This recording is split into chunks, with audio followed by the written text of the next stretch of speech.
I'm sorry. I couldn't hear Oh, you. sorry. Mr. Jordan? No. Mr. Jordan votes no. Mr. Roscom? No. Mr. Roscom votes no. Mr. Pompeo? No. Mr. Pompeo votes no. Mrs. Roby? Mrs. Roby votes no. Mrs. Brooks? No. Mrs. Brooks votes no. Mr. Cummings? Yes. Mr. Cummings votes yes. Mr. Smith? Aye. Mr. Smith votes aye. Mr. Schiff? Aye. Mr. Schiff votes aye. Ms. Sanchez? Aye. Ms. Sanchez votes aye. Ms. Duckworth? Aye. Ms. Duckworth votes aye. The clerk will report.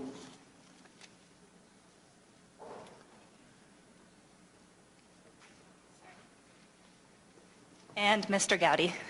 No. Mr. Gowdy votes no. Yeas 5, noes 8. And the motion is not agreed to. Madam Secretary. My apologies, sir. It was 7. Motion still not agreed to. Even South Carolina math can figure that out. Madam Secretary, before we broke, there was a question asked that I thought was a fair question, which is, why was I talking about Mr. Blumenthal's emails? I do think that's a fair question. I think it's an equally fair question to ask why you were reading Mr. Blumenthal's emails. I think both are fair, so I want to go to June of 2012, which is an interesting time period to look at. It started. Charlene Lamb was an employee of the State Department, and she sent an email which you may be familiar with. It's at tab 56. I'm not going to read it, but it's at tab 56, where she described Benghazi as a soft target, attacks on Americans not staffed adequately. It's a very haunting email to read. It was actually 3 months to the day when our 4 fellow citizens were killed, and that's on June the 7th, 2012. Also on June the 7th of 2012, your Deputy Chief of Staff, Mr. Jake Sullivan, is emailing Ambassador Stevens, asking the ambassador to look at a memo Sidney Blumenthal sent you. And in fact, Mr. Sullivan writes to the ambassador, Chris, checking in with you on this report, any reactions? All right, that's on exactly the same day that I believe our ambassador's papers were accepted in Libya. It's the day after an IED attack on our compound, and Chris Stevens is being asked to read and react to an email by Sidney Blumenthal from your Deputy Chief of Staff. And this is what he's writing on the 7th. This is after he's been turned down on a request for more security. This is our ambassador. Appreciate you giving this proposal consideration, even if the conclusion was not favorable for us. We'd be interested in pursuing the other avenue you suggest, high-threat trained agents. Best, Chris. So I've got this contrast in my mind. An ambassador is newly in place. It's a day after an attack on our facility. Your Deputy Chief of Staff is sending him an email from Sidney Blumenthal asking him to take time to read and react to it. And then, to the best of my recollection, that's forwarded to you. So help us understand how Sidney Blumenthal had that kind of access to you, Madam Secretary, but the ambassador did not. Mr. Chairman, because I think that your question does help to clarify matters. Chris Stevens emailed regularly with Jake Sullivan, one of my closest aides in the State Department. He could have emailed to Mr. Sullivan knowing that it would have been immediately responded to on any issue that was of concern to him, and he did not raise issues about security on that day or other days. And I think it's important to recognize that when an ambassador is at post overseas, especially one as experienced a diplomat as Chris Stevens, he knows where to pull the levers, where to go for information, where to register concerns. And I think he did exactly as one might have expected. He dealt with security issues through dealing with the security professionals who were the ones making the assessments. And I think that Ambassador Stevens understood completely that that's where the experts were, and that's where anything he requested or anything he was questioning should be directed. Speaking of experts, who is Victoria Nuland?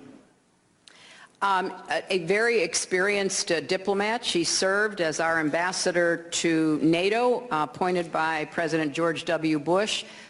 She served as one of the advisors as a Foreign Service officer delegated to the White House for Vice President Cheney.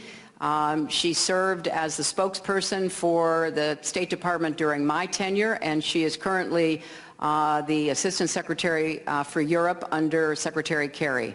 She wrote this to the ambassador on June the 13th, 2012. That is a week after the facility was attacked. It is only a handful of days after he was turned down on a request, specific request, for more security.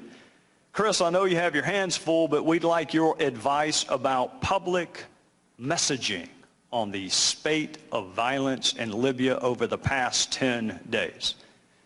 So she's asking him for help with public messaging. Jake Sullivan, which is the other half of the question that I don't think we got to. I understand that Chris Stevens was a rule follower. I understand that. I've got no qualms.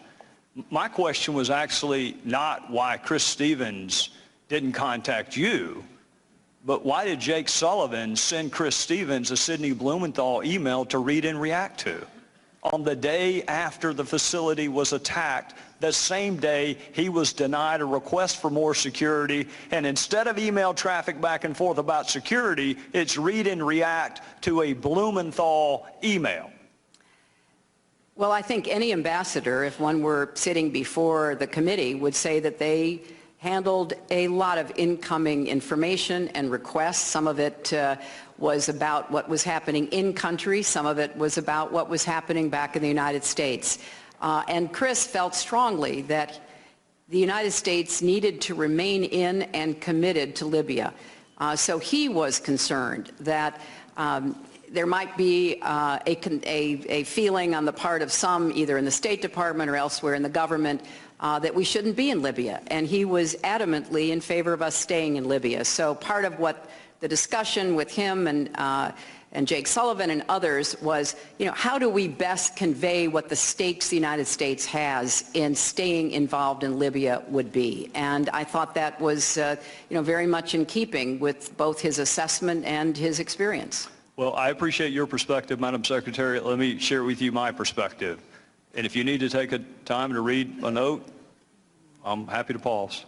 No, I'm just being reminded, which I think is important, that, remember, Chris spent the vast majority of his time in Tripoli, not in Benghazi. So a lot of what he was looking at is how you deal with not only those in authority positions in Libya who were based in Tripoli at that time, but also representatives of other governments and the like. And I think it is fair to say that any time you're trying to figure out what's the best argument to make, especially if you're someone like Chris Stevens trying to put together and make the best argument about why the United States should remain committed to Libya and others as well, he's going to engage in conversations about that. Well, with respect, Madam Secretary, no matter what city he was in Libya, having to stop and provide public messaging advice to your press shop and having to read and respond to an email sent by Sidney Blumenthal,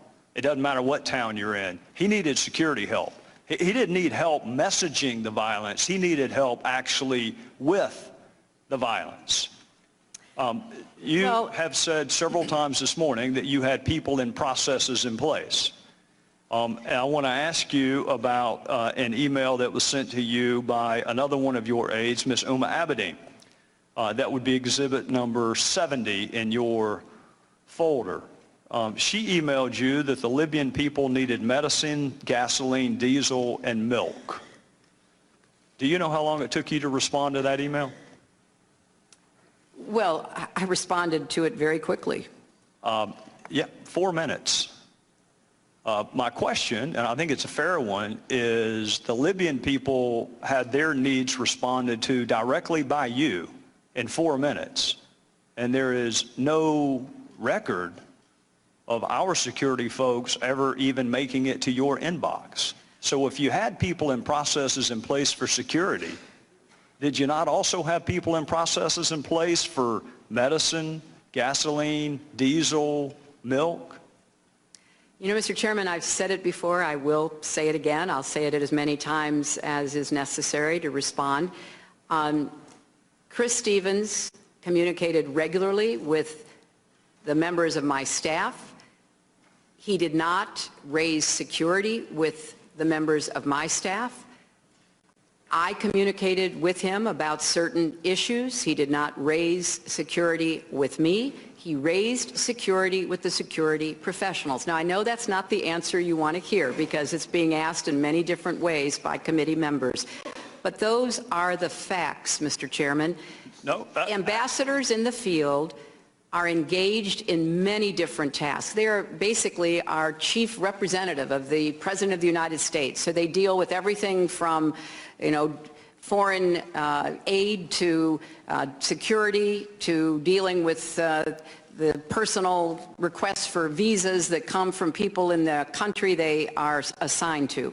And Chris Stevens had regular contact with members of my staff, and he did not raise security issues. Now, some of it may have been because, despite what was implied earlier, there was a good back and forth about security, and many of the requests that came from Embassy Tripoli, both for Tripoli and for Benghazi, were acted on affirmatively. Others were not. That is what an ambassador, especially a diplomat as experienced as Chris Stevens, would expect, that it would be unlikely to be able to get every one of your requests immediately answered positively. So yes, he had regular contact with my aides. He did not raise security with me, and the security questions and requests were handled by the security professionals. Madam Secretary, with all due respect, those are two separate issues. Who Chris Stevens had access to is one issue. Who had access to you and for what is another issue. Because you have said you had people and processes in place. You also have people and processes in place for people who want to send you meaningless political advice. You also have people and processes in place for people who want to inquire about milk and diesel fuel and gasoline. You also have people and processes in place for people who want to provide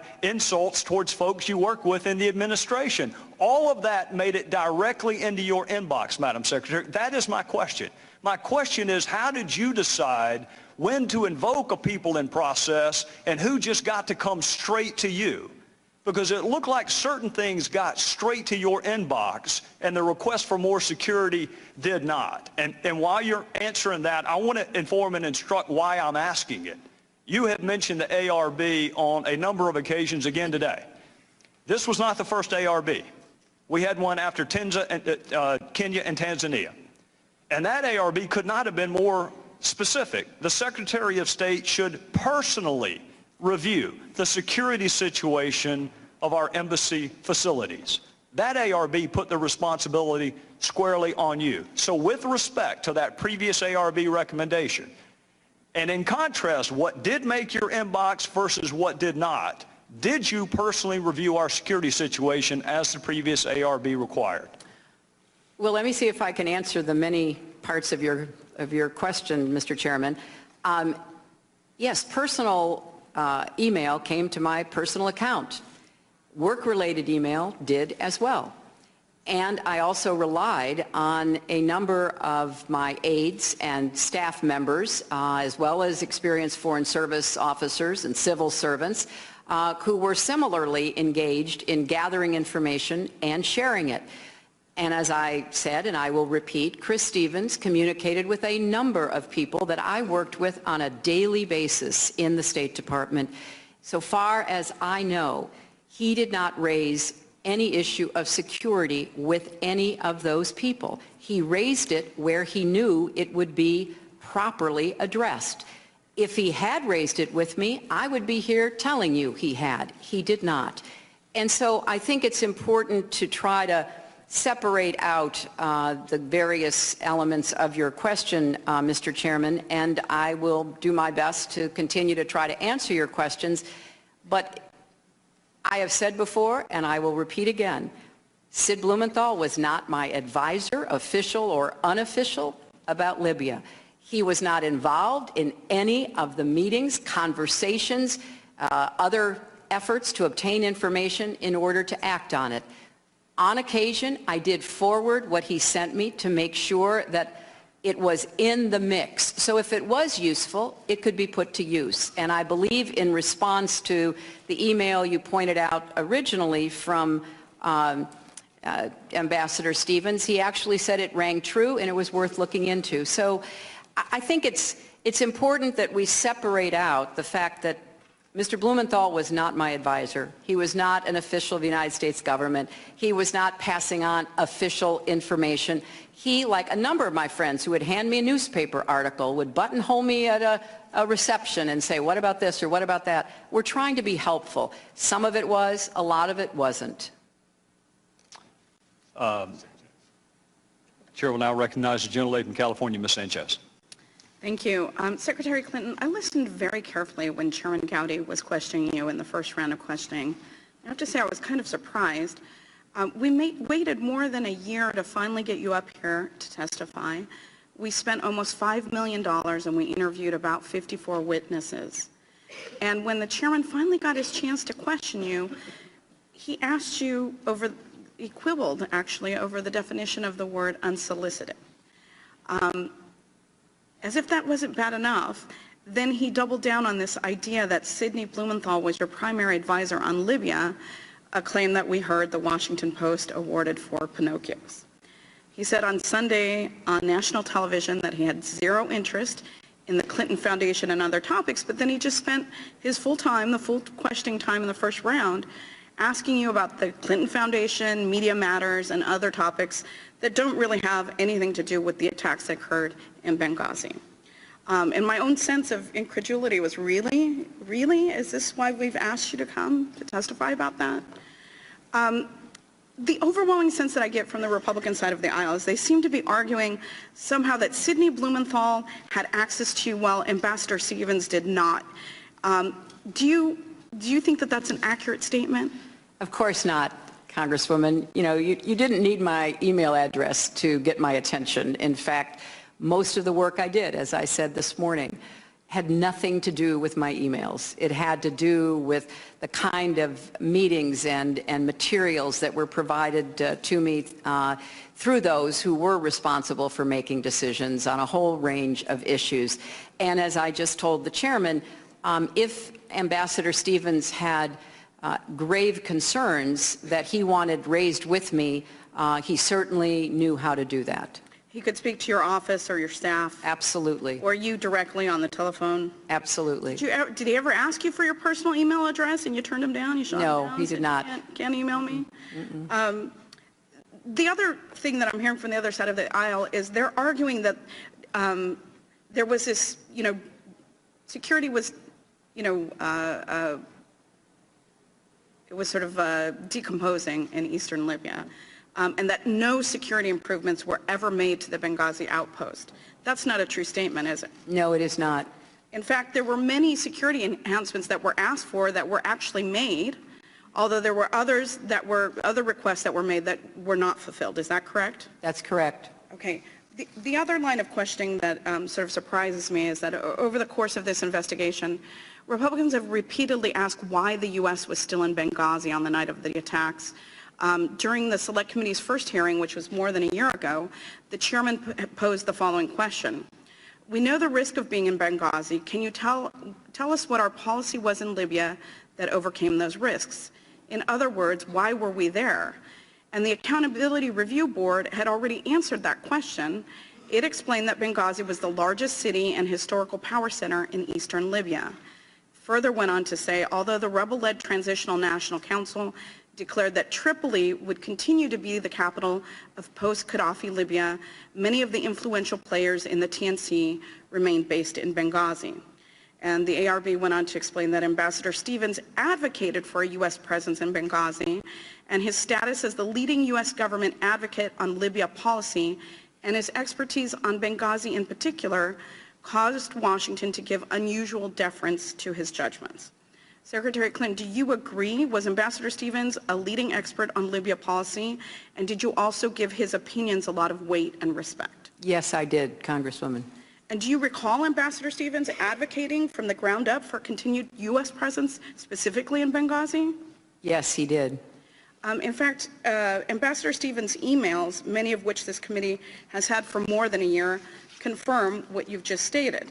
Mr. Chairman, I would ask unanimous consent to enter this document into the record, and it's being passed out to the members of the committee. Without objection. Secretary Clinton, I understand this email is not one that you have seen before, as it was not addressed or sent to you. Is that correct? That's correct. In the email before you, then Special Envoy Stevens wrote this proposal for continued presence in Benghazi at Embassy Tripoli, as Embassy Tripoli was reopened following the fall of Gaddafi. He suggested two potential models. Option A was a slimmed-down compound, and option B was a virtual presence with 0 full-time State Department staff in Benghazi.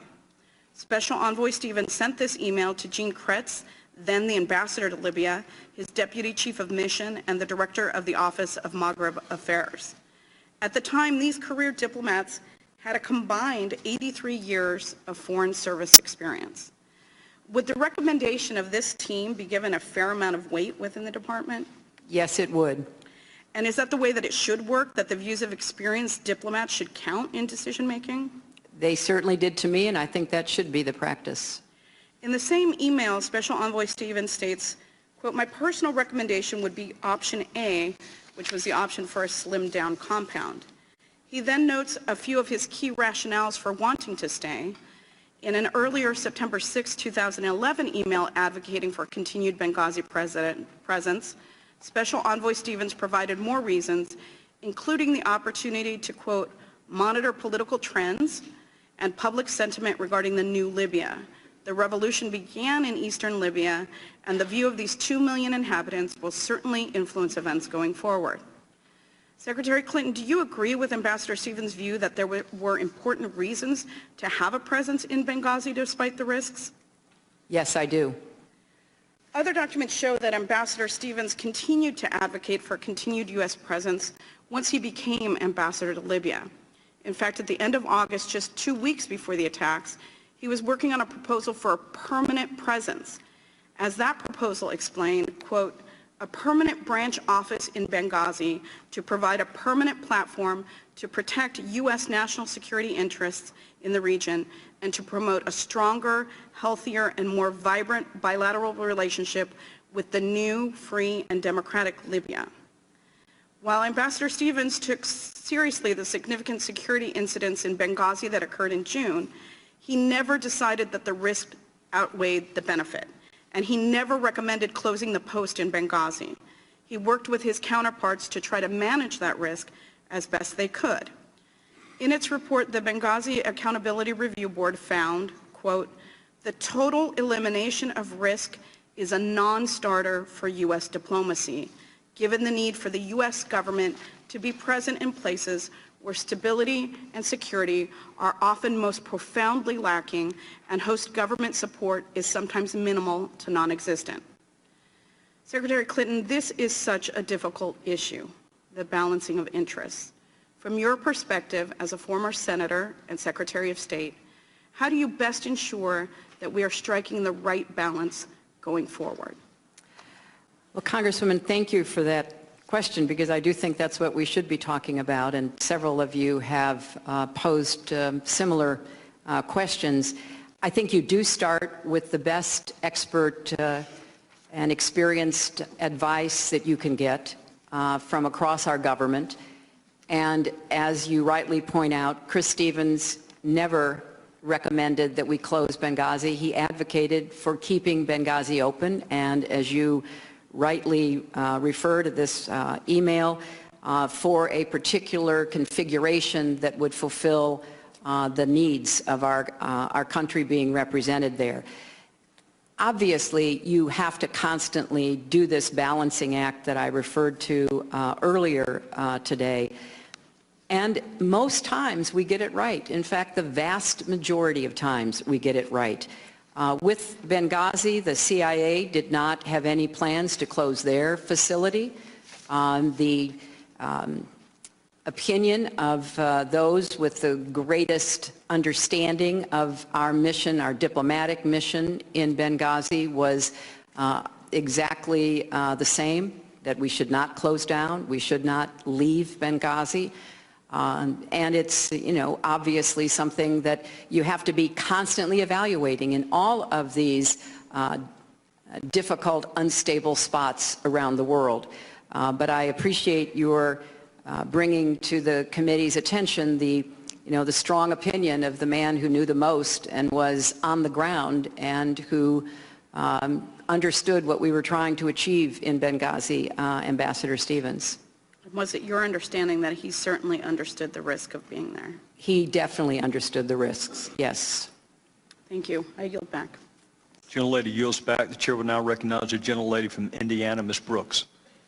Secretary Clinton, I'd like to ask you a bit about your decision-making and the discussions you had as it related to how long the Benghazi mission itself was going to last. I'm putting up a map just because most of us really don't know much about Libya, don't know much about the geography of Libya, and as we've talked about these various communities, I don't think most people really realized. So I want to share with you that we know from my last round that Chris Stevens went into Benghazi in April of 2011. I want to talk to you about what happened the rest of that year.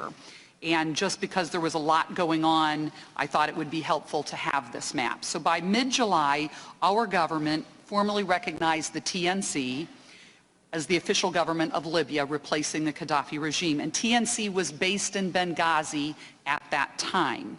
And then in August, after the Gaddafi government fell, Gaddafi went over he left Tripoli, where Gaddafi had been headquartered, and he went into hiding in Sirte. Now, once that happened, the TNC moved their Benghazi headquarters over to Tripoli. And then in September, we reopened our embassy in Tripoli, and Ambassador Kretz returned. He had been evacuated previously, and Chris Stevens stayed in Benghazi. Does that sound like an accurate summary of the summer of 2011? It does sound accurate, except I'm not sure exactly the duration of Ambassador Stevens' presence in Benghazi during those months. Well, that leads to my next question. What was your plan for the mission in the fall of 2011 and going forward? What were the discussions you had, and who did you have those discussions with about the mission of Benghazi going forward in 2011? Well, as you may have heard, Congresswoman, the email that Congresswoman Sanchez introduced into the record was from the fall of 2011, and there was quite a discussion going on between officials in the State Department, in the intelligence community, in both Washington and Libya about the path forward. The Transitional National Council had been based in Benghazi, and there was a dispute even within the Libyans themselves as to whether they would split the government, whether the government would be located predominantly but not exclusively in Tripoli, or, as some were hoping, predominantly but not exclusively in Benghazi. So this was all a very live subject that was being debated, both in Libya and with respect to what our response would be in Washington. So we at Chris Stevens' strong urging, and that of other of our experienced diplomats, wanted to maintain a presence in Benghazi in some form. We reopened our embassy in Tripoli, which had been the historical capital, certainly under Gaddafi. But this was a constant discussion about what we should do, when and where, and I think that's why this email from Chris Stevens about his recommendations is so informative. Well, and thank you, and I'll get to that in just a moment, but I have to ask you, I assume that your Chief of Staff, Cheryl Mills, was intimately involved in these discussions with you and with your top staff. She's one of your staff, as you were referring to them, is that right? Well, she covered a broad range of issues. I'm sure she was involved in some of the discussions, but she had many other responsibilities, so I can't say all of them. I'd like to refer you to an update on Tripoli operations provided to Cheryl Mills on September 14th. And at the top of that two-page memo, assumptions for Benghazi in September were gradual winding down of operations over the next 6 months, transition to Tripoli only by January 2012, no consulate. No consulate meant no consulate in Benghazi. This was in September. Would that be fair and accurate? And were you in that briefing with Ms. Mills, or did she brief you about the fact that in September the game plan was to shut down Benghazi? Well, I think you have to look at that in context, Congresswoman. There was not an active plan for a consulate in Benghazi at any point during this period. That is not what the compound in Benghazi was. It was a temporary facility placed there to help us make a determination as to what we would need going forward in Benghazi. There was a strong argument that Chris Stevens and others made that they hoped eventually there might be a consulate, but there was never an agreement to have a consulate. And in fact, if it had been deemed a consulate, it would have had a different level of security. Is that correct? Than a temporary mission compound. Well, isn't that accurate? That consulates have certain levels of security. There are standards, there are protocols. When it is a consulate, it gets a certain level of security. That is the hoped for outcome. That is not what happens in the very beginning in many places, especially the hot spots and the conflict areas where a consulate is stood up. Can you talk with me about the decision then? There is a briefing with respect to, after the closing rather, of the consulate in Benghazi by January of 2012. We know it didn't close. It did not close. You went to Tripoli in October of 2011. Ambassador Kretz was still there. How about Chris Stevens? Did Chris Stevens come over from Benghazi to see you when you went for that big trip in October 11? I don't recall. I don't recall if he did or not. This was about Ambassador Kretz, and Ambassador Kretz was the person that we were meeting with at that time. What was your purpose for meeting with Ambassador Kretz if Chris Stevens was your expert in Libya? Ambassador Kretz was an expert as well. Ambassador Kretz was our ambassador. You remember, as I mentioned to you before, he had been our ambassador, and then because he reported very accurately about what he observed regarding Gaddafi and Gaddafi's henchmen, when WikiLeaks disclosed internal U.S. government cables, and Gene Kretz's cables were publicized talking very critically about Gaddafi, he was then subjected to threats, and then we took him out. We did not close the embassy at that time. So he had returned to finish out his time, and we were in the process of moving him to another assignment and nominating Chris Stevens to replace him. But you didn't, during that one trip to Libya, you didn't talk to Chris Stevens, best of your recollection. While I was in Libya, I don't recall that. Of course, we consulted with him with respect to planning the trip as to who we would meet with, what we would ask for. We were trying very hard to get the people in positions of authority at that time in Libya to let us work with them on everything from border security to collecting weapons and trying to disarm the militias. We had a lot of business we were doing with them. So going back to Ms. Sanchez's email with respect from John Stevens to Ms. Polishek, it talks about option A, as you pointed out, slimming down the compound. And so he weighed in on, in October, he was weighing in on whether or not the compound should stay open. But I'd like to direct your attention to an email that's at tab 4, dated December 15th from Chris Stevens. And I might add for the record, we do not still, to this day, have all of Chris Stevens' emails. We received 1,300 more this week. We received most of them last week. We don't have the universe yet of Ambassador Stevens' emails, but he emailed to a reporting officer who we know was in Benghazi still. He wrote, "Interesting. Has security improved in Benghazi in recent weeks? Also curious what you guys decided to do regarding future of the compound." He was in Washington, D.C., or back in the States during that time.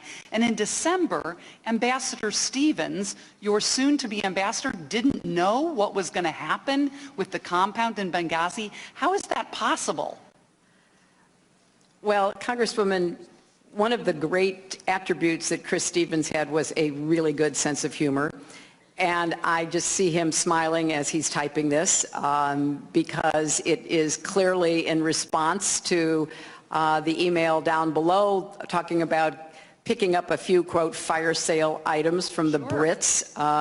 Those fire sale items, by the way, fire sale items are barricades. That's right. They are additional requests for security for the compound. That's what that fire sale was, because we weren't providing enough physical security for the compound. Isn't that right? So they're picking up a fire sale because other consulates are pulling out, other countries are pulling out.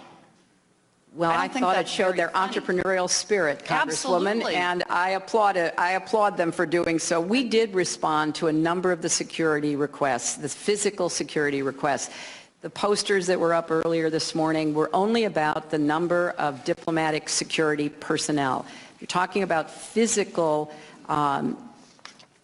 barriers, physical additions to the compound. There were quite a few of those that were undertaken. But how is it that Mr. Stevens did not know in December whether or not the compound was going to remain open? Well, or do you think that was a joke he was making? Well, I think that if it were not an example of his sense of humor, it was also as part of the ongoing discussion about Mission Benghazi's future, which he went to great lengths to describe what he thought should be done. You know, a lot of it was trying to decide, could we afford it? Could we maintain it? What did we need to have there? So, yes, there was an ongoing discussion. And I think he knew he was going to be in line to go to Tripoli, and he wanted to know exactly what the decision was going to be about the compound. He had weighed in, not only in that email, but in numerous discussions with his colleagues back at the State Department. And finally, Secretary Clinton, we know that the compound, the Benghazi mission, was extended for yet another year, because that same month your Benghazi point person here in Washington, Jeff Feltman, sent a memo wanting to extend Benghazi through 2012, and he sent it to Undersecretary Patrick Kennedy, who approved it. Another high-level official, who, by the way, for the record, State Department has given us none of Undersecretary Patrick Kennedy's emails yet. Same with Jeffrey Feltman, very high-level officials within the State Department. Are you familiar with that memo sent on December 27th entitled Future of Operations in Benghazi, Libya? Are you familiar with that memo?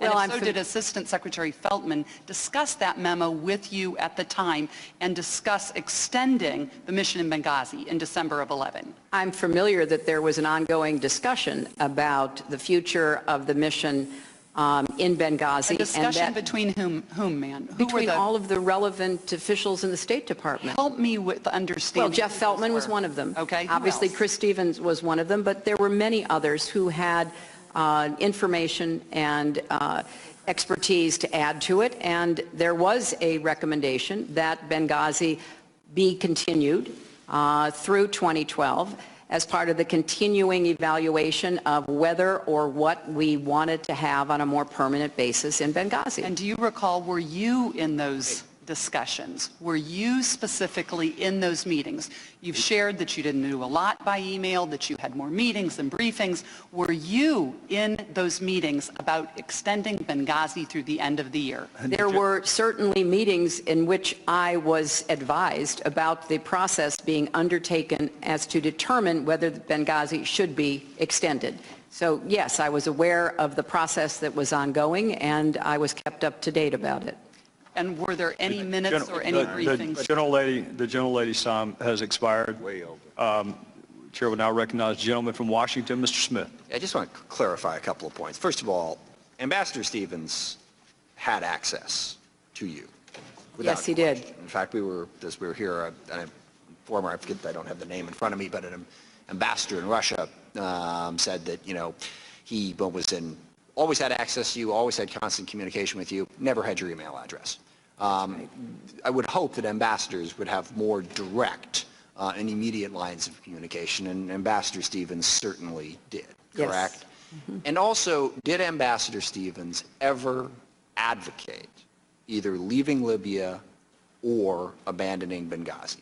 To the contrary, Congressman, he was a very strong advocate for staying in Libya, including in Benghazi. And I think, what we've learned here is, well, nothing, frankly, that we didn't know already. The security situation in Libya was dangerous, right, without question. Would you say that Ambassador Stevens was unaware of any aspect of that? No, I would not. I think he was very aware. So he knew the security situation in Libya quite well. That's right. And yet, and again, I want to be clear on this, in his communications with you, and he had many, even if he didn't have your email address, did he ever say, did he raise the security issue directly with you? No, he did not. And, and in question, obviously he chose to go to Benghazi. He, as you have described earlier, as, gosh, all across the world today, diplomats are weighing the risks and the benefits in a lot of dangerous places, and he had to do that, and he chose to go to Benghazi. He did, and Congressman, ambassadors in the countries they are representing the United States in do not, as a practice, ask permission from the State Department to travel in the country where they are stationed. Right. And as well, they should not. They need to be in charge of their country. I'll also point out, on the question of emails and which ones you've received and haven't received, unfortunately, the State Department, which has been spending an enormous amount of time producing documents for this committee, cannot produce thousands of emails at the drop of a hat. And the committee chose to prioritize, well, your emails, but also Ms. Abedin's emails, Cheryl Mills' emails, basically Sidney Blumenthal's emails to you. They chose to prioritize those emails over the others. So the State Department is trying to get this information, but it is a question of the priorities of the committee, which brings me to the last point I'll make, and I won't take the full 10 minutes here. There are a lot of accusations that have been made back and forth about things that have been said that were or were not true. I think the one thing that was said in this hearing that is clearly the farthest from the truth is that this is not a prosecution. If you listen to the other side, this is unquestionably exactly that, a prosecution. I'd ask viewers to just go back and listen to Chairman Gowdy's questioning of you before the first break and tell me that that's not a prosecution. And I think, again, I don't know if shame, embarrassment, whatever word you wish to choose, it shouldn't be a prosecution. We have the former Secretary of State here. We should be genuinely trying to inquire about how we can gather more information. Now, the only interesting facts that seem to be brought up are always referenced back to the ARB, which just points up the fact that the information that we need, and again, I really want to emphasize, this was a serious, serious matter for the United States. A loss of 4 Americans is something we need to take incredibly seriously and investigate, and we did. And the information that we found out, as you've pointed out, was not always flattering. And there was no question that mistakes were made, and we hopefully learned from them. But that was investigated. So what is the purpose of this committee? And, when you look at the emails they request, when you look at the questioning, the purpose of this committee is to prosecute you. And there'll be time enough for that in the next year. And people will do it. We don't need to spend $4.7 million in 17 months to simply prosecute you. And all the questions about, look, the security situation was well known in Libya. The security situation in Pakistan is well known. I visited the embassy in Yemen in 2009, about a month after someone had shot a rocket-propelled grenade through the front door. The security situation there is incredibly serious, as well as it is in a whole lot of other places. And those are difficult decisions. But the effort here today seems to be that somehow you personally decided not to do your job in Libya. Okay? You were apparently the advocate of the policy in Libya, apparently passionate about it, but not passionate enough to care about the security situation in Libya. Chris Stevens, incredibly passionate about Libya. Wanted to make that country work. Now, it is proven very, very difficult. Do we want to go back to Muammar Gaddafi in charge? I don't think so. And just, sorry to make a policy point, as long as I have a few minutes, it's interesting to juxtapose Libya with Syria. Because, just as many of my Republican colleagues are ripping apart the Obama administration and all those involved for choosing to remove Gaddafi, they are ripping apart the Obama administration and all the current officials for choosing not to get involved in Syria. What that points up, frankly, is the difficulty of the job that you had. And I thank you for taking it. I'm not sure I would be so bold. It is a very, very dangerous world. Bad things are going to happen. And what we are witnessing today is if bad things happen, you will be dragged out over months and months and months in this partisan atmosphere. And that is very, very unfortunate. This needed to be investigated. I mean, 9/11. We didn't investigate 9/11. 9/11/2001, just to specify, with the length and depth that we have chose to investigate this.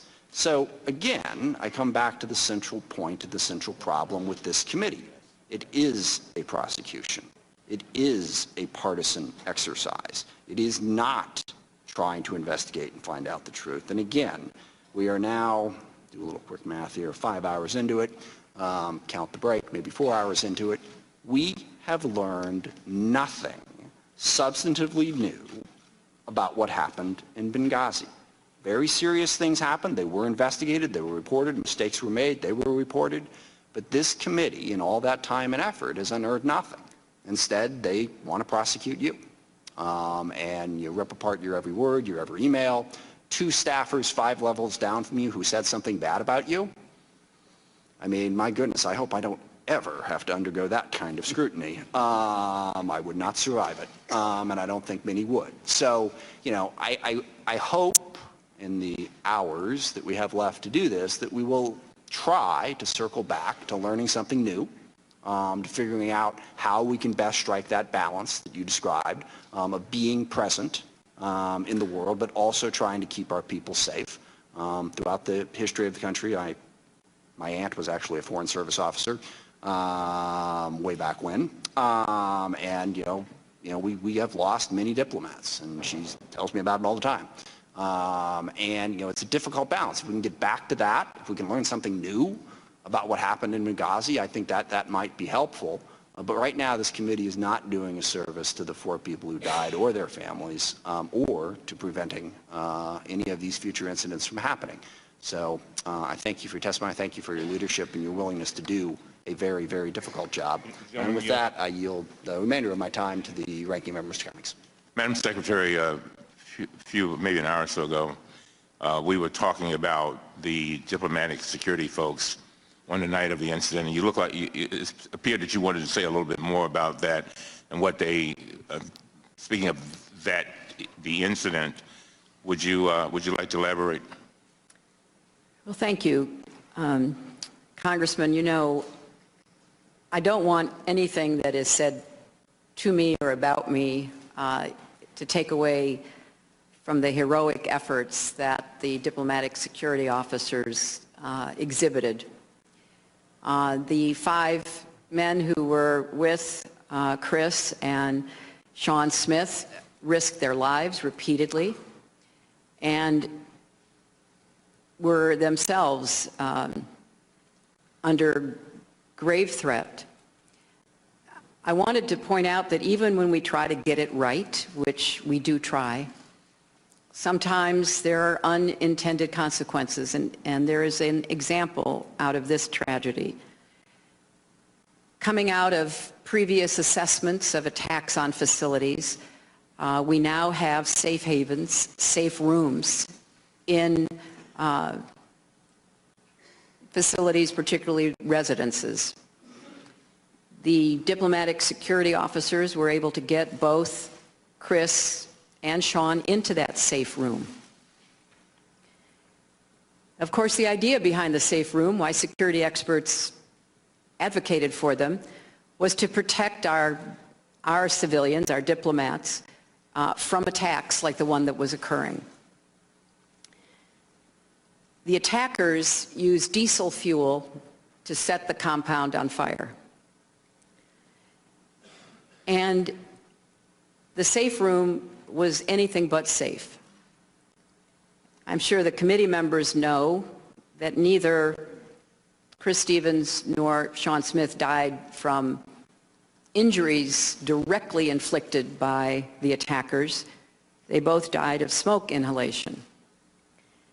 And one of the recommendations in this ARB report is that when we have safe havens, we need to have equipment that will enable people that are safe within them to withstand what happened in Benghazi. The lead diplomatic security officer, who was with both the ambassador and Sean Smith, endeavored to lead them to safety through a wall of black smoke. He wanted to get them out of the compound interior up to the roof, where they could be out of the fire and also out of the attackers' assault. He himself nearly died of smoke inhalation. When he looked around to make sure that both Sean and Chris were with him, he couldn't find them. Rather than proceeding and saving himself, which would be a natural human instinct, he turned back into that black diesel smoke, desperately trying to find Chris and Sean. He did find Sean, and Sean had succumbed to smoke inhalation. And the diplomatic security officer managed to take Sean out of the building. He could not find Chris Stevens. One of the horrors of the hours after the attack was our failure to be able to find where the ambassador was. We hoped against hope that he had somehow gotten himself out of the compound and that he was alive somewhere, maybe in the back. And additional efforts by the diplomatic security officers and then eventually by the CIA reinforcements that arrived to find his body, or to find him, hopefully, were unsuccessful. And they had to withdraw because of the continuing attack back to the CIA annex before we knew what had happened to the ambassador. We were desperate, and we were trying to call everybody we knew in Benghazi, in Libya, get additional help. What appears to have happened at some point later is that Libyans found Ambassador Stevens, and they carried him to the hospital in Benghazi. And Libyan doctors labored nearly 2 hours to try to resuscitate him. And I mention all of this because I want not just the committee members, but any viewers in the public to understand that this was the fog of war, that the diplomatic security officers and then later the CIA officers responded with heroism, professionalism, as they had been trained to do. we thought things would be safe once they took refuge in the CIA annex. And as we know, even though that was a highly fortified, much more secure facility than our diplomatic compound, and one that we had nothing to do with in the State Department, it turned out also to be a target for the militants, which is where the two CIA contractors, Mr. Woods and Mr. Doherty, died. But in looking at all of the information, the Accountability Review Board, and particularly Admiral Mullen, who was focused on what happened, what the security personnel did that night, came out agreeing that they were heroic and they did all they could do to try to save their colleagues' lives. Thank you. The gentleman yields back. Madam Secretary, I appreciate you going through their heroism. I really do. It's moving to hear from it, and frankly, it infuriates me to hear folks to my left who don't raise a single whisper about spending $50 million to train 5 ISIS fighters. But God forbid we spend 1/10 of that to give some answers to the family members sitting on the first row. So I appreciate you discussing their heroism while some of my colleagues discuss money. With that, Mr. Pompeo.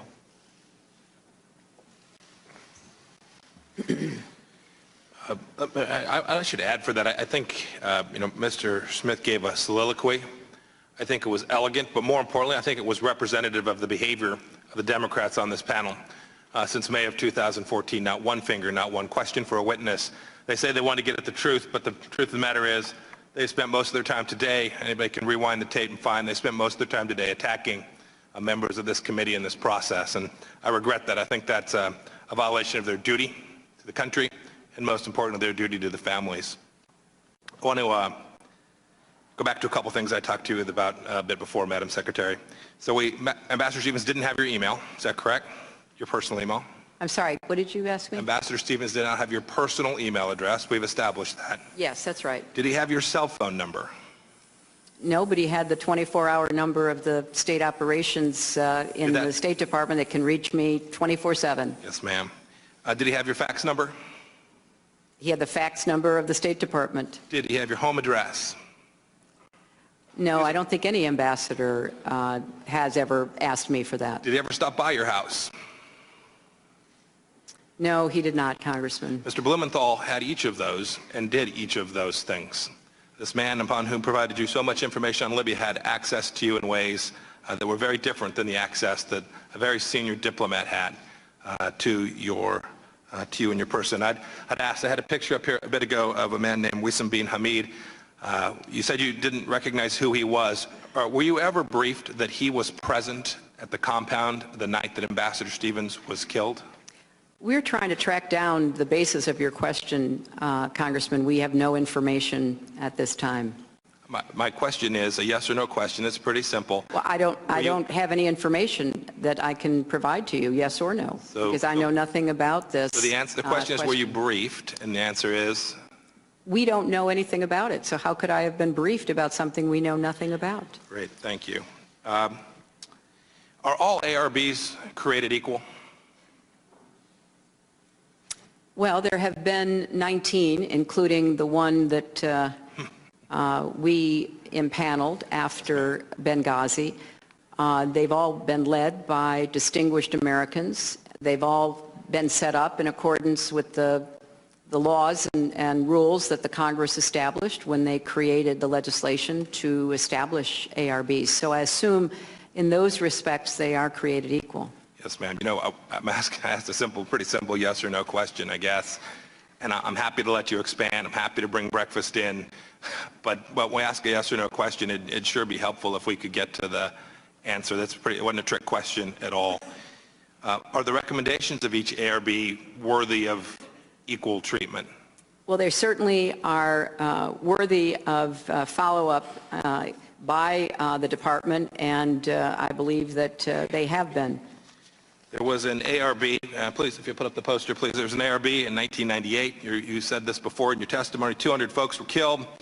Here's what its recommendation said. It said, quote, special mission security posture that was inadequate for Benghazi and was, excuse me, this is from the most recent one. I want to know if you agree with this. Special mission security posture that was inadequate for Benghazi and grossly inadequate to deal with the attack that took place. Do you agree with that statement from the current ARB?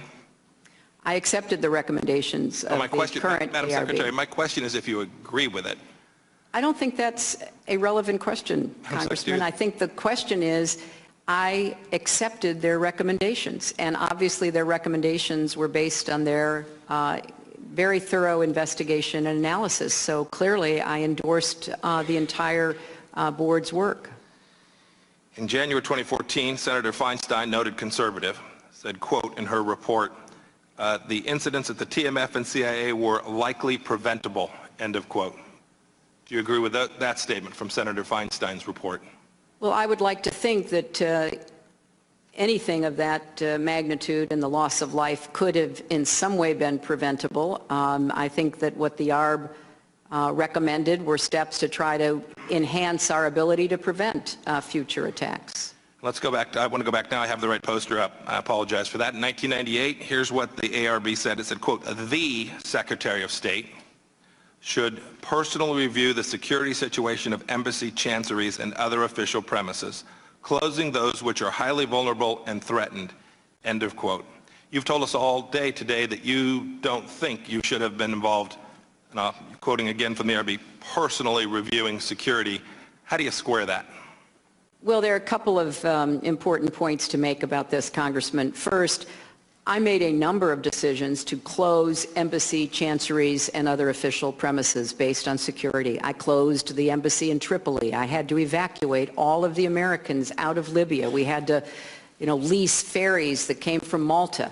We closed embassies and other facilities when we had a strong consensus recommendation that it was necessary to do. So that is a statement of secretarial responsibility.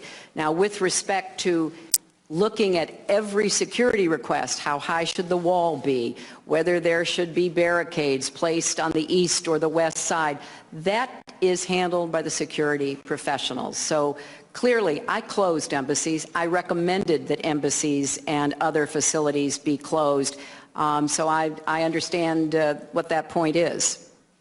Madam Secretary, this is yes or no question. Do you think you complied with what the ARB in 1998 said and personally reviewed the security at Benghazi? Well, that is not what my understanding of the 1998 It's just words, ARB. Madam Secretary. They're right there. Well, and I just answered. I personally reviewed security situations of chanceries and other official facilities that were recommended because they were highly vulnerable and threatened to be closed. And we closed some. Some we were able to reopen, which is kind of part of the process. With respect to the 1998 ARB recommendations, by the time I became secretary, having succeeded two secretaries who served during very dangerous and threatening times, there was an assessment made that I certainly was briefed into that we had to look at how best to professionalize the security and the expert advice that we were receiving. That was exactly what I did, and I went further than that. I created a new position, a deputy secretary for resources and management. I also had recommended after our ARB, the deputy assistant secretary for high threats. So this was a constant discussion about how to make us secure, but not whether or not the Secretary of State should decide on the height of the barricades. I think that's where we may not be fully understanding one another, Congressman. Of course, specific questions about closing embassy chanceries and other official premises that were vulnerable and threatened, of course they came to me. I had to make the decision. deciding whether the wall would be 10 feet, 12 feet, whether there'd be 3 security agents or 5, that was the province, as it should have been, of the professionals. Madam Secretary, here's another one from the 1998 ARB. Quote, first and foremost, the Secretary should take a personal and active role in carrying out the responsibility of ensuring the security of U.S. diplomatic personnel abroad. Do you believe you complied with that requirement from the 1998 ARB? Yes, I do. I believe that I had established a process, and I said earlier today, State Department and our security professionals have to be 100% right, and I think that what happened in Benghazi was a tragedy and something that we all want to prevent from ever happening again. But there were many, many situations, many security issues that we had to deal with during the 4 years that I was Secretary of State. And I did leave what I hope will be a very important additional position, namely the Deputy for High Threat Posts, that now will focus solely on what are considered the highest threat places in the world for our personnel. Madam Secretary, I hope you can understand the difference between creating a deputy under Assistant Secretary and America's senior diplomat getting involved in personal security. The amount of resources that can be moved, the speed with which they will move, rested only in your hands. Well, I just respectfully disagree with that, Congressman. It's been my experience that you want to find people who are dedicated 100% to security. You don't want a secretary or anyone dipping in and out, maybe making decisions based on factors other than what the professionals decide. At least that is my very strong opinion. Yes, ma'am. Leaders lead. I've just got a few seconds. In all of the materials that have been produced to us today, I have not yet found the document that was prepared at your request for post-Gaddafi planning. Did you have such a document prepared prior to the time that Mr. Gaddafi was removed? We had a number of documents. We had a long list of areas that we were working on and the process for following up on those areas. I don't know if it was one document or a dozen documents, but we had a lot of work that was ongoing, both at the State Department and at USAID. And did you ask for those documents to be prepared? Do you know if you had a team working on that, or if it was just something that was happening of its own accord? We had a number of people who were working on that. There were, as I said, I sent both of my deputies out to Libya to meet with the Libyans. You know, we can do all the planning we want in Washington, but it's very important to ask the Libyans both what they want and what they expect from us. And so we had an ongoing dialogue that lasted over many months. Yes, ma'am, I agree with that. We'll get a chance to talk about that in a bit. I yield back. Gentleman yields back. The chair will now recognize the gentlelady from Illinois, Ms. Duckworth. Thank you, Mr. Chairman. Secretary Clinton, I apologize. My line of questioning will probably be a little bit boring because I'm going to get into some details that actually have to deal with security and how we can better safeguard America's diplomats now and onwards. I have to say that the ARB conducted by Admiral Mullen, a man of great military pedigree and long service to this nation, quite honorable, brave service, as well as Ambassador Pickering, I thought was well conducted and well thought out. And in fact, don't just take my word from it, I'm a pretty low-ranking member of the House, but Buck McKeon, the Republican chairman, longtime Republican chairman of the House Armed Services Committee also, and never once in our committee hearing did I hear him malign the work that was done in that ARB, as we on that committee also looked into what happened. So I want to look at some of the findings from that ARB, and I want specifically to examine the failures of the Blue Mountain Libya security guards and the February 13 militia on that exact day, September 11th, 2012. My understanding is in Benghazi, neither the host country's militia forces nor the State Department's private local guards were capable of defending our personnel. These poorly trained forces either did not show up, they retreated in the face of danger, or simply lacked the necessary tools to fight back effectively. I want to learn the lessons from Benghazi and hold everyone accountable, not just the State Department, but every agency involved, as well as Congress ourselves and this committee itself, for implementing significant comprehensive reforms that will prevent future tragedies. So, looking at the work that I've done on Armed Services Committee and on Oversight and Government Reform, I've been consistently concerned with the cost and consequences of federal contract mismanagement. Costs the American taxpayers a lot of dollars. So I want to look at the State Department's policy of awarding local guard contracts using a very inflexible contract vehicle known as the lowest price technically acceptable, or LPTA, vehicle. I think that should have raised red flags here in Congress. When life and limb are at risk, such as when buying body armor for our troops overseas or barriers for our embassies, I don't know that lowest price technically acceptable is the right vehicle. So can you discuss a little bit why is it that the State Department appears to have awarded local guard contracts in Libya using this contracting method? Congresswoman, I think that's another very important question. I think the State Department, like much of the rest of the government, often feels under pressure to go to the lowest price, whether or not that lowest price is the best contract. And we had a lot of challenges, not just in Libya, but in many places around the world, trying to work to find the right contractors to provide static security for a lot of our posts and facilities, to find more kinetic contractors who could be the front line of defense, since we, as we discussed earlier, were stationed in so many places where there were not American military that could be called and quickly respond.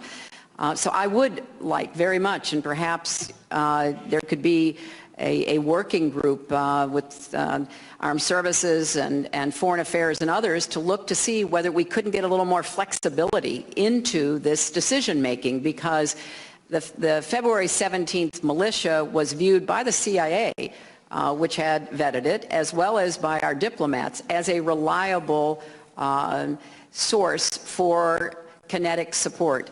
Sometimes it worked and sometimes it didn't. And the static support proved to be not very useful at all on that night. So I think you're really raising an important issue about how to get more flexibility into the contracting, because we're not going to be able to bring American military forces to every place where we are in a high threat post, either because the military can't afford to do that for us or because the host country won't invite us in.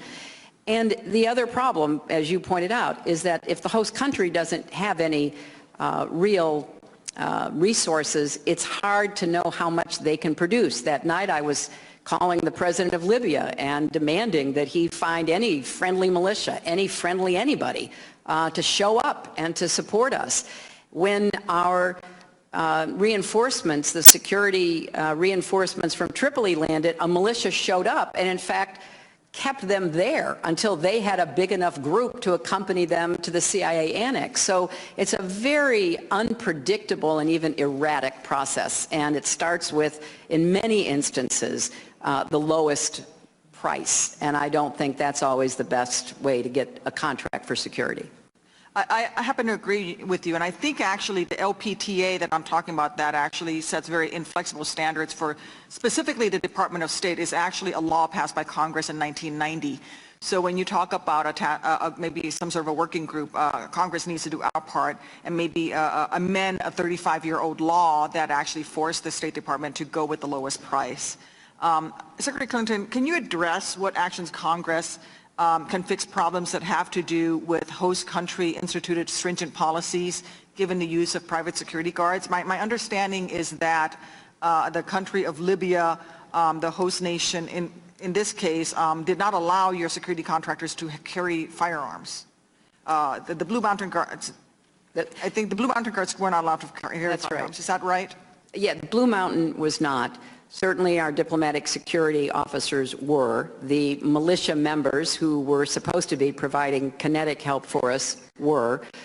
So it was only the static guards that were not. Now, I will say that, you know, some of those guards did stand their ground. They were basically run over. Several of them were injured the night of the attack. So I don't want to cast aspersions on all of them and the service they provided, but it was not adequate for what we needed then or really at any time. Are we facing that same type of restrictions in other nations as well, in other hotspots? We talked earlier about the 19 missions that are out there with this type of issues with the LPTA and contracting, and as well as host nation requirements? Yes, we do. You know, the host nation gets to call a lot of the shots. Under the Vienna Convention, the host nation is responsible for providing security for diplomatic posts.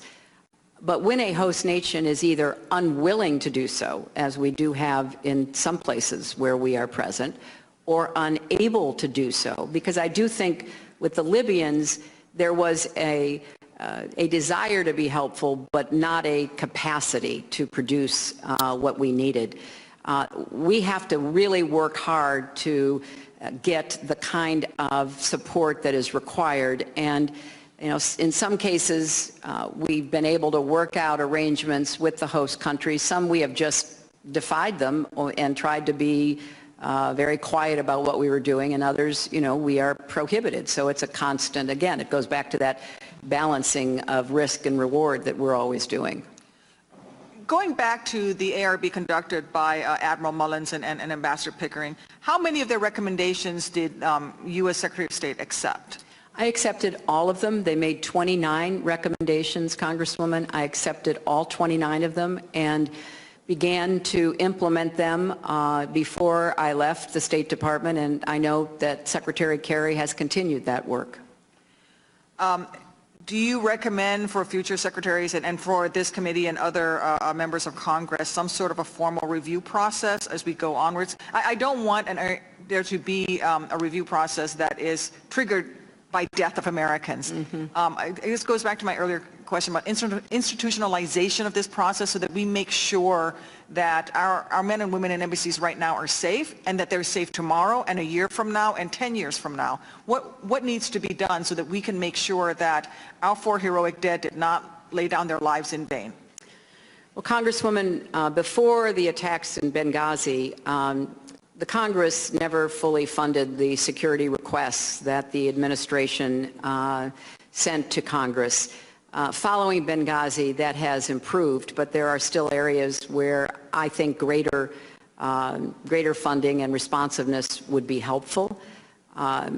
It was unfortunate that we didn't get all the resources that might have enabled us to do more in all the high-threat posts before Benghazi, but I appreciate what the Congress has done since. The one specific recommendation that I would like to see the Congress act on expeditiously is the training facility that would be set up in order to train diplomatic security officers specifically for these high-threat situations. And I think this is overdue. I know that on a bipartisan basis, representatives from Virginia, which is the state where the site that has been identified is found, have urged in a recent op-ed that the Congress act on this. I would certainly echo that as well. Thank you. I thank the gentlelady. Madam Secretary, they've called votes, but we're going to try to get in Mr. Roscom, and I'm going to recognize Ms. Brooks for 10 seconds before Mr. Roscom. Thank you, Mr. Chairman. And just to clarify for the record, I made a statement previously that we had received none of Undersecretary Patrick Kennedy's emails. We've received some through production of other individuals' emails. We have not received a full production of Undersecretary Patrick Kennedy's emails. So I just wanted to clarify. We do have some, but it is through other email production. Thank you. I yield back. Yes, ma'am. Gentleman from Illinois. Thanks. Secretary Clinton, can I just direct your attention to the screen?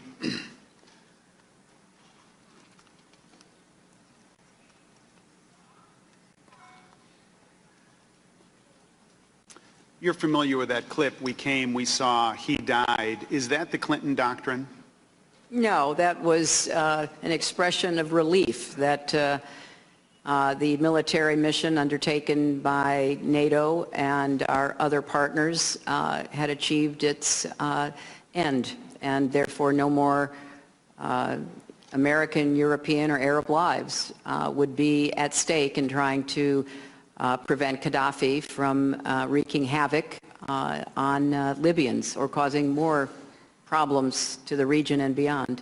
I want to direct your attention, and maybe direct the group's attention right now, to something that hasn't really been discussed. There's been this explicit criticism of Republicans being partisans today, but I want to direct your attention to what is actually going on with you and your team, many of whom are here today with you. So Jake Sullivan, one of your close advisors that you just told us about, put together the TikTok on Libya memo, and that was a memo that was all about you. It put together 22 different accomplishments, and you were the central figure in all 22 of those accomplishments.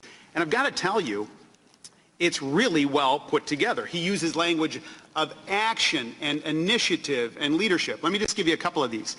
HRC, that's you obviously, announces, directs, appoints special envoy, travels to G8, secures Russian abstention, secures transition of command and control, travels to Berlin, Rome, Abu Dhabi, Istanbul. He's basically laying the foundation that the Libya policy is your policy. Essentially, he's making the argument that it's your baby. And you are clearly familiar with this timeline because in email exchanges with your senior staff, you were not happy about it. And the part that you weren't happy about wasn't that you were the focal point, is that it didn't include enough.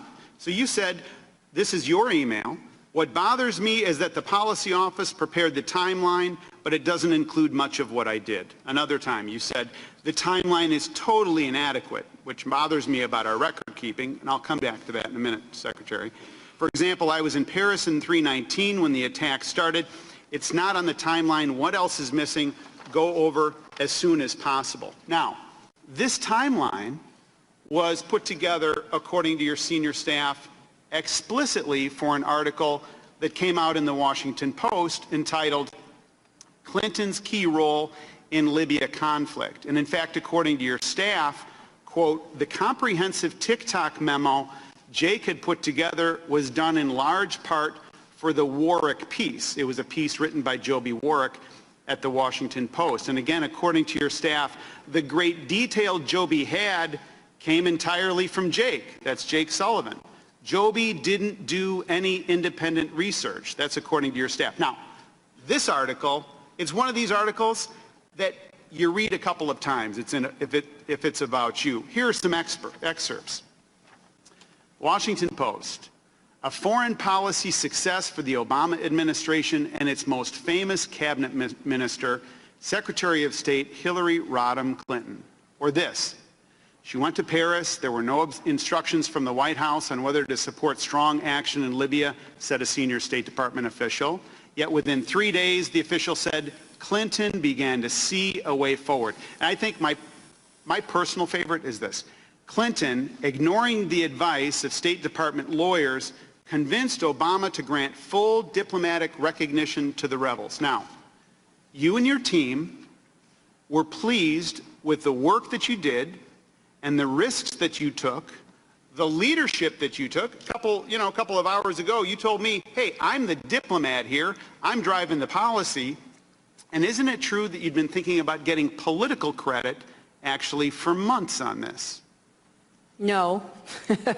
Well, if that's your answer, let me draw your attention, Madam Secretary. But Congressman, you let me please, if I could. We were trying to make sure that what was written, because it's not always accurate, in case you all haven't noticed in your own careers, what was written about a very important foreign policy effort by this administration was accurate.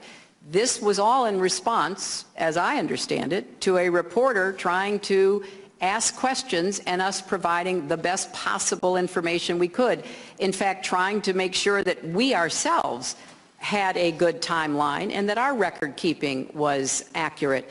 I think that is not an uncommon experience here in Washington. Somebody calls you up, says, I'm writing a story. What can you tell us? And you tell them. Well, Secretary Clinton, that's not all that was going on, though. Isn't that right? Because you knew that this was good for you. Because this is what you were writing in August of 2011. This is right after Tripoli fell. You wrote, what about the idea of my flying to Martha's Vineyard to see the president for 30 minutes and then making a statement with him alone? or you asked your staff how to convince the White House that this would be good for the president. And these are your words, Madam Secretary. It's a great opportunity to describe all that we've been doing before the French try to take all the credit. In fact, your staff told you that they thought it would be a political boost for the president, showing that he was huddling with you instead of being on vacation. And so you asked your chief of staff, Jake Sullivan asked your chief of staff, Cheryl Mills, to call Dennis McDonough, now the president's chief of staff, to put together a full court press. I'll wait while you read Jake's note. Thank you. Because I don't... Well, here's my question. Yeah, I'm waiting for a question. Well, go ahead. You finish reading, and I'll start talking. Well, one thing I wanted, which Well, since I don't have what you're reading in front of me, Congressman, it's tab 12. well, that has now been handed to me, and it's clear that I wanted to make sure Chris Stevens, Jeff Feltman, DOD got credit. I wrote that. You did not quote that. Yeah, but well, this is all about let's state of mind at that particular point. You were thinking about credit for you, isn't that right? No, that's not. I wanted those who were part of this policy to be given recognition, and I also wanted to be sure that we had the President and the White House coordinating with us. It was a very gutsy decision for the President to make, Congressman. It was not by any means an easy call. As I alluded earlier this morning, I was in that Situation Room many, many times, watching the President have to balance competing interests, competing opinions, trying to make a decision. When he made the decision that the United States would support NATO and support the Arabs, there was no guarantee about how it would turn out. And I personally believe he deserved a lot of credit, as did Chris Stevens, Jeff Feltman, the Department of Defense, and others. We had a daily phone call, a daily secure phone call that often included the President, included the generals and the admirals responsible for our mission, included our top diplomats. This was a very important and challenging effort that we undertook, in large measure to support our NATO allies. So I wanted everybody who had any role in it to be acknowledged. Well, and then on August 2011, you received an email from Sidney Blumenthal, that's tab 11, in which he wrote this to you. This is a historic moment, and you will be credited for realizing it. When Gaddafi himself is finally removed, you should, of course, make a public statement before the cameras wherever you are, even in the driveway of your vacation home. You must go on camera. That was Blumenthal's admonishment to you. And I don't recall doing that, just in case you're going to ask me. Yeah, but I mean, look, the timing. You forwarded Blumenthal's suggestion to Jake Sullivan, and you were focused on how dramatic it would be. You were working to make this the story of the day. Isn't that right? This is your email to Jake. This is tab 11. This is your words, Madam Secretary. Sid makes a good case for what I should say, but it's premised on being said after Gaddafi goes, which will make it more dramatic. That's my hesitancy, since I'm not sure how many chances I'll get. So 2 months before the end of the Gaddafi regime, and you're already planning on how to make your statement dramatic to maximize political gains. Isn't that right? Congressman, I think that what we were trying to do was to keep the American people informed about this policy. It was, as you recall, somewhat controversial. Now, there were Republicans as well as Democrats who advocated for it, and there were Republicans as well as Democrats who were concerned about it. So I think as Secretary of State, I did have an obligation at some point to be part of the public discussion about what had occurred. And I see nothing at all unusual about trying to figure out when would be the best time to do that. Isn't it true that your staff heard from the White House after the Warwick piece in the Washington Post that they were concerned, that is the White House, of the amount of credit that you were getting as opposed to the amount of credit the President's getting? That's true, isn't it, Madam Secretary? Look, the President deserves the lion's share of the credit. And why is the White House uptight that you're taking the credit? Well, I was often being asked that. The President had a lot of other stuff going on. He was still trying to, rescue the economy, a lot of other things happening. So from my perspective, the President deserves the credit. He's the one who made the decision. I was honored to be part of the team that advised him, and insofar as I was able to explain what we did and what the import of it was, I was ready to do so. So when Jake Sullivan, tab 11, emails you and said that you should publicize this in all of your television appearances, they wanted to, quote, have you lay down something definitive, almost like the Clinton doctrine. That wasn't the Obama doctrine, is that right, Madam Secretary? Well, I think this was the Clinton doctrine. Well, look, I think that the effort we made, the way we put together the coalition, the way I put together the coalition that imposed sanctions on Iran, I think that there is a lot to talk about. I talked about smart power. If you're talking about what I believe we have to use every tool at our disposal. Lead with diplomacy, support with development, and when necessary, as a last resort, not a first choice, defense. So yes, is that what I believe? It is what I believe, and I think that Libya was to some extent an example of that. And you were the author of the Libya policy. You were the one that drove it. It was your baby. It was an attempt to use smart power, and that's what you tried to do. Isn't that right? It certainly was something that I came to believe was in the interest of the United States to join with our NATO allies and our Arab partners in doing. The decision, as all decisions in any administration, was made by the President. So the President deserves the historic credit. What role I played, I'm very grateful to have had that chance, and I'm very convinced that it was the right thing to do. Well, you just recited the Clinton doctrine to us, and let me tell you what I think the Clinton doctrine is.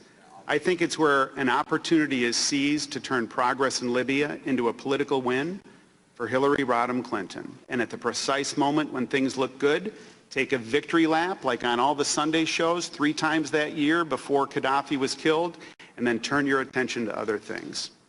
I yield back. Well, Congressman, that is only a political statement which you well understand, and I don't understand why that has anything to do with what we are supposed to be talking about today.